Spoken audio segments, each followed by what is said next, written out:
Salut, aujourd'hui j'ai voulu vous faire une petite matinale sur le tutorage ou les potagers verticales. Et c'est vrai que de plus en plus, on n'a pas trop d'espace et est-ce qu'on se dit, est-ce qu'on fait des simples tuteurs ou un potager vertical? Et puis c'est la tendance, le potager vertical, c'est vrai que lequel choisir pour nos jardins.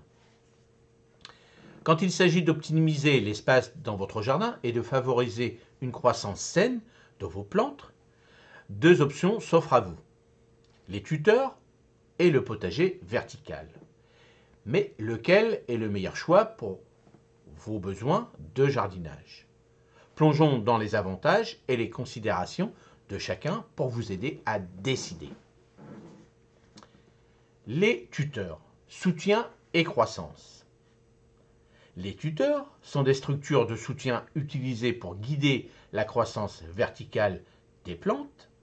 Ils sont idéaux pour les plantes grimpantes comme les tomates, les haricots, les pois, les petits pois et certaines fleurs.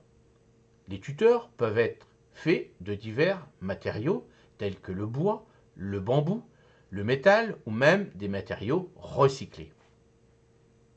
Avantages des tuteurs. Personnalisation. Vous pouvez facilement adapter la taille et la forme du tuteur à la plante spécifique que vous cultivez. Ventilation et exposition au soleil. En cultivant les plantes vers le haut, les tuteurs améliorent la circulation de l'air et l'exposition au soleil, réduisant ainsi le risque de maladie. Espace optimisé. Les tuteurs permettent une utilisation efficace de l'espace vertical, idéal pour les petits jardins. Considération.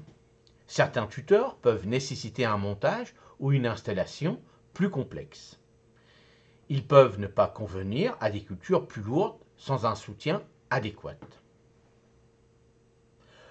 Le potager vertical. Innovation et efficacité. Le potager vertical, quant à lui, utilise des structures ou des systèmes suspendus pour cultiver des plantes en hauteur.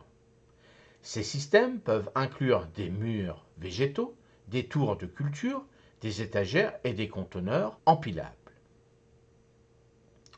Avantage du potager vertical. Gain de place maximal. Le potager vertical est une solution parfaite pour les espaces très limités, comme les balcons, les terrasses ou les petits jardins. Esthétique.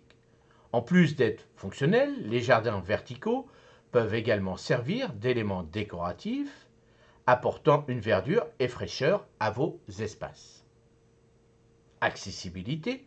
Le jardinage devient plus accessible, notamment pour les personnes à mobilité réduite, car il réduit le besoin de se pencher ou de s'agenouiller. Considération.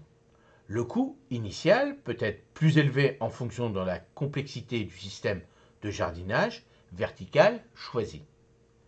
Certains systèmes nécessitent un système d'irrigation plus élaboré pour assurer une distribution uniforme de l'eau. Le verdict. Tuteur ou potager vertical. Le choix entre un tuteur et un potager vertical dépend largement de vos besoins spécifiques, de l'espace disponible et du type de plante que vous souhaitez cultiver et de vos préférences personnelles en matière de jardinage.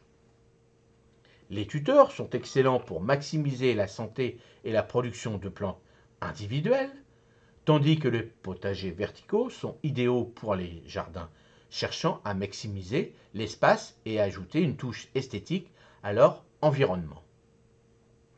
Peut-être que la meilleure approche est de combiner les deux méthodes pour créer un jardin véritable, unique et peut-être que la meilleure approche est de combiner les deux méthodes pour créer un jardin véritablement unique et productif. Qu'en pensez-vous? Alors, pour ma part, vous avez vu, moi j'ai fait un petit atelier pour là où je fais mes vidéos, tout ça, où je fais mes semis, tout ça.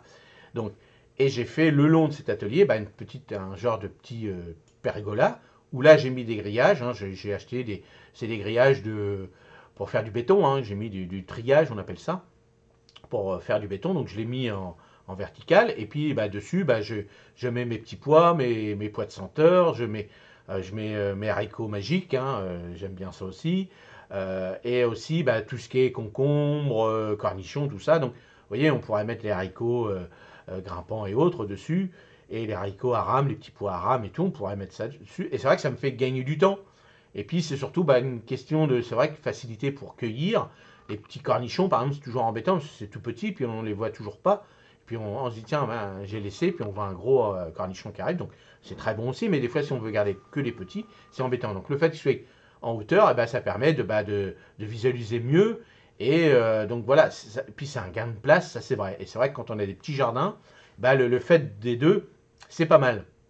Alors c'est vrai que si on part dans des potagers verticaux, là c'est sûr que il va falloir un système d'arrosage goutte à goutte, donc c'est un petit peu plus complexe, mais voilà, soit vous êtes bon bricoleur et là vous pouvez le faire vous-même, mais c'est vrai que dès lors que vous allez cultiver vraiment de la masse, on va dire, en hauteur, il va falloir une certaine structure pour garder l'humidité, que ça n'aille pas trop chaud, pas trop d'humidité, que ça pourrisse pas, vous voyez. Là, c'est quand même, bon, là on fait des tests, on regarde.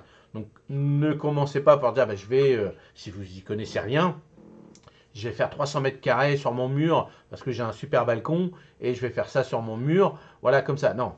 Bon, déjà, sur les balcons, si vous n'êtes pas propriétaire, et même si vous êtes propriétaire, c'est un poids. Il faut regarder par rapport à votre balcon si ça supporte. Hein. Même quand on fait sur les balcons des pots, des choses comme ça, il faut quand même regarder si vous avez le droit d'en mettre parce que par rapport à la charge de vos balcons, est-ce que vous pouvez ou pas demander. Ça, c'est hyper important parce qu'on a vu des balcons qui s'écroulaient. Donc, ça sera de votre faute. L'assurance ne prendra pas en charge. Donc, bien respecter aussi si vous voulez faire quelque chose sur vos balcons. Et puis, des fois aussi, on n'a pas le droit de mettre tout simplement des jardinières parce que esthétiquement, la copropriété ne veut pas. Donc, attention, avant de vous lancer, d'acheter et autres, puis d'installer, puis on vous dise, ah non, vous n'avez pas le droit de la copropriété, surtout si vous êtes locataire. Donc, bien vous renseigner. Et puis, après, faites des tests. Mais c'est vrai que on n'a pas la possibilité d'avoir de la chance comme nous, d'avoir un petit jardin, un petit balcon avec quelques graines de radis dedans, un peu de salade à couper. Bon, voilà, on s'amuse, un petit pot de tomates cerises, tout ça. Là, c'est super. Donc là, voilà. Donc voilà, avant de se lancer, renseignez-vous bien. Et c'est vrai que de faire les deux. Hein, moi, c'est ce que je fais. Je fais les deux. Vous voyez mes tomates. Bon, je les mets sous la serre avec des tuteurs. Alors moi, c'est avec des fils, des cordes où j'attache sur mon tunnel. Mais vous voyez, le long de l'atelier, je mets des fils horizontalement et puis je fais courir ce que j'ai besoin dessus. Donc vous voyez, il y a plein de petites solutions. Donc moi, je pense que les deux sont très très bien. Et c'est vrai que des potagers, moi par exemple, à côté de chez moi, j'ai un centre commercial qui s'appelle le Barentin. Bon, ils ont essayé de faire tout un mur végétal avec du lierre, des choses comme ça. Et c'est vrai que bon, alors il n'y a pas eu trop d'entretien, mais bon, c'est le lierre qui a gagné, hein. Ils avaient mis pas mal de plantes, mais le lierre est venu complètement dessus. Mais ça marche, quoi. Donc après, il suffit de le tailler, tout ça. Et ça peut être sympa, esthétiquement, de cacher un peu des murs en béton, des choses comme ça. Donc voilà, c'est un choix. Alors c'est sûr que si on peut le faire avec des légumes, c'est encore mieux. Voilà, j'espère que cette petite matinale vous a plu, vous a donné des idées. Et puis n'hésitez pas, si vous avez fait ce genre de potager, dites-le moi dans les commentaires. Et puis vos résultats. Et surtout de partager à la communauté. Allez, à la prochaine vidéo. Et merci. Salut!